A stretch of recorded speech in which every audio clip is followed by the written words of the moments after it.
Welcome, guys. Happy Friday. I'm sorry I can't be there with you, but I'll appreciate you taking care of your lesson today this way. If you have questions, please email. The Age of Railroads. In October of 1884, the economist Richard Ely visited the town of Pullman, Illinois, to write about it for Harper's Magazine. At first, Ely was really impressed with the atmosphere of the order and the planning and the well-being in the town of George M. Pullman. He had designed this town for his employees, who worked for a railroad car building factory. After talking at length with a dissatisfied company officer, though, Ely concluded the town had one fatal flaw. It too greatly restricted its residents. Pullman employees were compelled to obey rules in which they had no say. Ely concluded that the idea of Pullman is un-American. By the way, we have a few Pullmans throughout the nation that started off as company towns, including Pullman, Washington.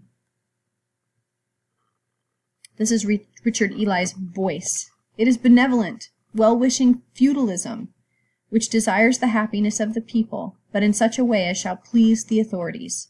If free American institutions are to be preserved, we want no race of men reared as underlings.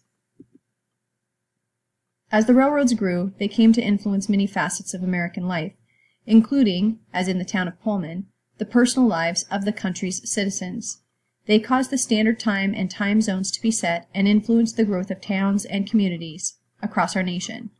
However, the unchecked power of railroad companies led to widespread abuses that spurred citizens to demand federal regulation of the industry.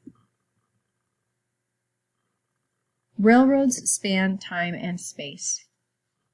Rails made local transit reliable and westward expansion possible for business as well as for people. Realizing how important railroads were for settling the West and developing the country, the government made huge land grants and loans to the railroad companies.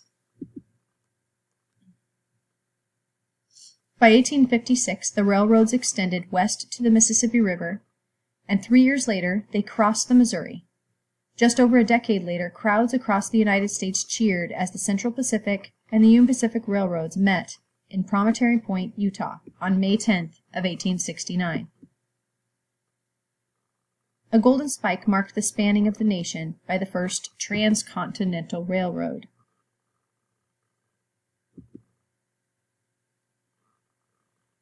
At the start of the Civil War, the nation had about 30,000 miles of track, and by 1890, that figure had multiplied by 6.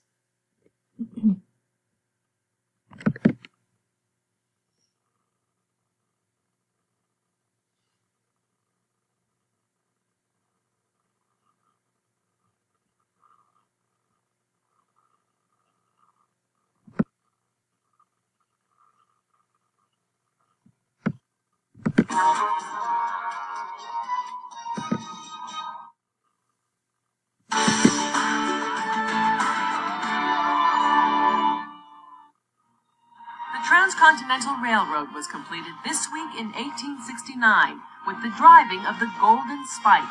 The spike was wired so when it was hit, it would transmit a signal across the country via telegraph. But when both Governor Leland Stanford of California and Thomas Durant of Union Pacific missed the spike, a quick-thinking telegraph operator punched in the signal himself.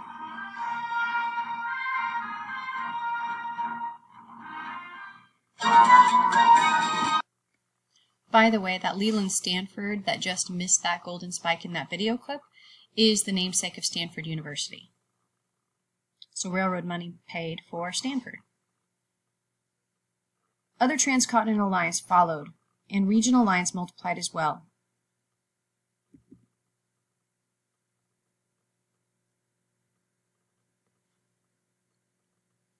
I'm going to give you just a second to look at these jars and try to guess at what they held.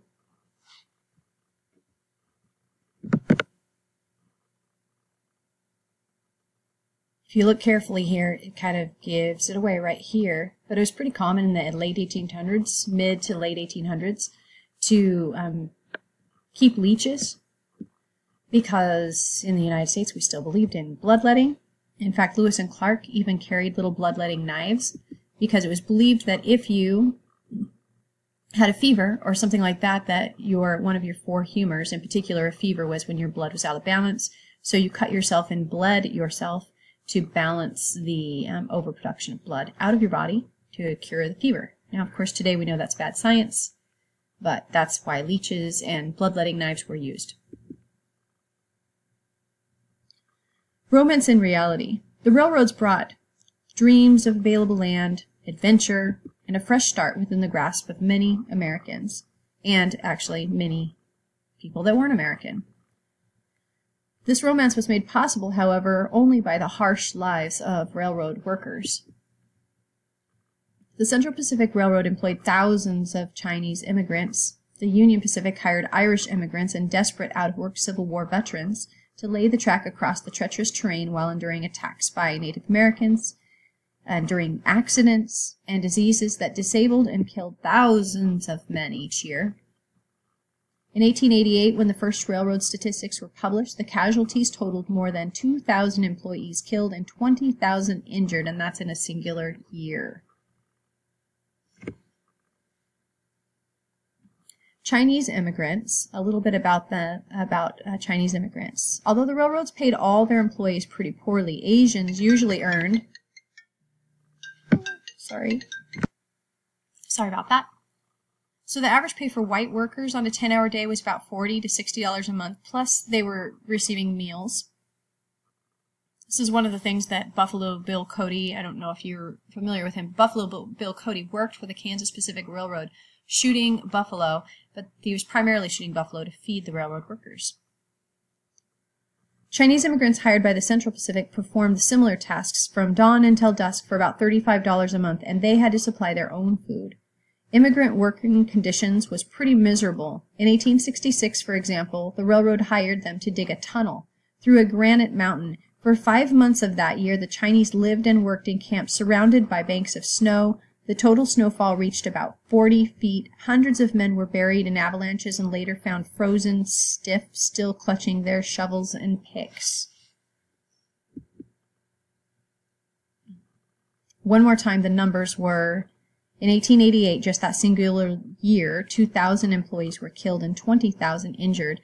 And just because I happened to look this up one year, I know that the most dangerous job in the railroad industry after the railroad was constructed is the coupler, which connected the two railroad cars together. They didn't have good tech that provided any sort of safety mechanisms, so people had to eye it, and there was such a difficulty in communicating when you got more than like 10 or 11 cars back that people got crushed between the cars because you had to hand link them together.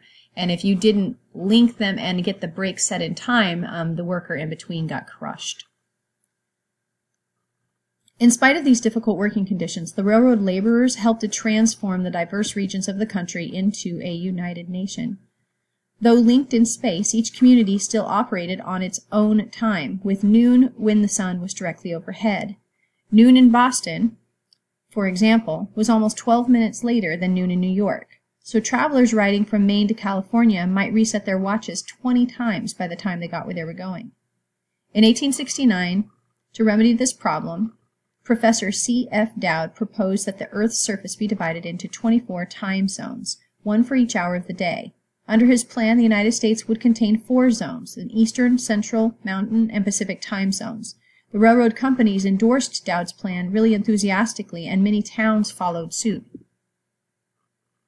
Finally, on November 18th of 1883, railroad crews and towns across the country synchronized their watches.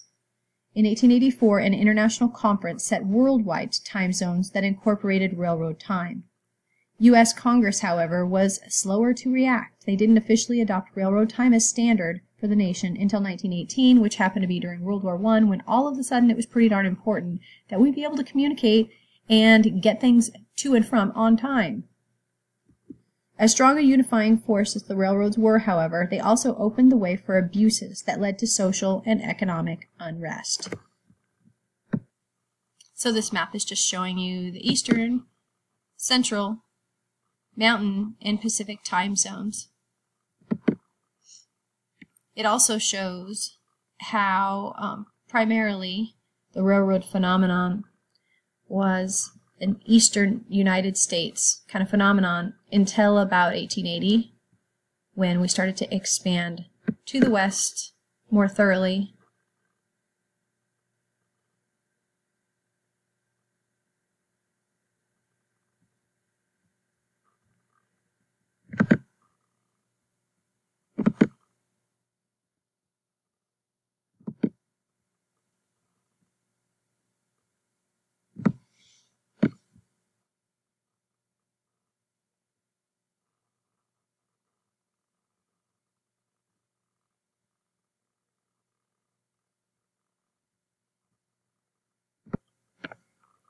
You can see this map that was showing kind of the same things with regards to time zones was initially labeled railway time or railroad time.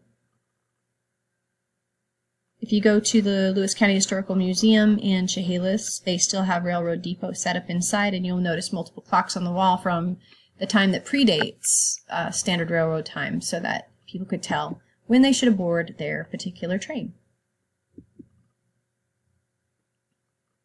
24 time zones from around the world, and Greenwich in the United Kingdom in England is ground zero.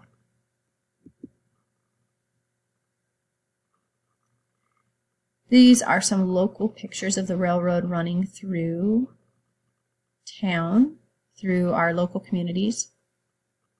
I'll share more about that by the end of this section, because most of the towns along Highway 6 and many of the towns that you're familiar with in Lewis County actually started off as railroad depots, and which is one of the reasons they grew into towns in the first place.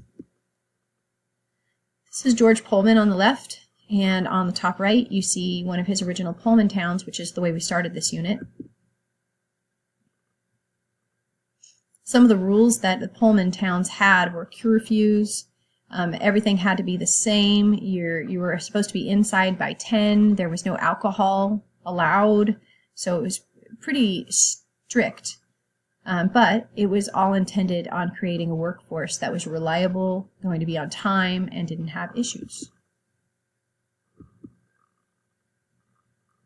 Last piece for today: opportunities and opportunists. The growth of the railroad influenced the industries and businesses in which Americans worked. They were economic multipliers and affected all kinds of other industries like iron, coal, steel, lumber, and glass. Those industries grew rapidly as they tried to keep pace with railroads' demands for their own materials and for parts. The rapid spread of the railroads' lines also fostered the growth of towns, which helped to establish new markets and offered rich opportunities for both visionaries and profiteers. New towns and markets. By linking previously isolated cities and towns and settlements, the railroads promoted trade and interdependence. As part of the nationwide network of suppliers and markets, individual towns began to specialize in particular products. Chicago soon became known for its stockyards, Minneapolis for its grain industries. These cities proposed by selling large quantities of their products to the entire country. New towns and communities also grew up along these railroad lines. Cities as diverse as Abilene, Kansas, Flagstaff, Arizona, Denver, Colorado, and Seattle, Washington, owned their prosperity, if not their very existence, to the railroads. The railroads helped cities not only grow up but branch out. In 1880, for example, George Pullman built a factory for manufacturing sleepers and other railroad cars on the Illinois prairie. The nearby town that Pullman built for his employees followed in part the models of earlier industrial experiments in Europe, like Hershey, for example. Whereas New England textile manufacturers had traditionally provided housing for their workers, the town of Pullman provided almost every worker's basic need. Pullman residents lived in clean, well-constructed brick houses and apartment buildings with at least one window in every room, a luxury for city dwellers. In addition, the town offered services and facilities like doctors' offices, shops, and athletic fields. As Richard Ely observed, however, the town of Pullman remained firmly under company control. Residents weren't allowed to loiter on their front steps or to drink alcohol, like I already talked about. Pullman hoped that his tightly controlled environment would ensure a stable workforce. However, Pullman's refusal to lower rents after cutting his employees' pay led to some violent strikes by 1894. Thank you.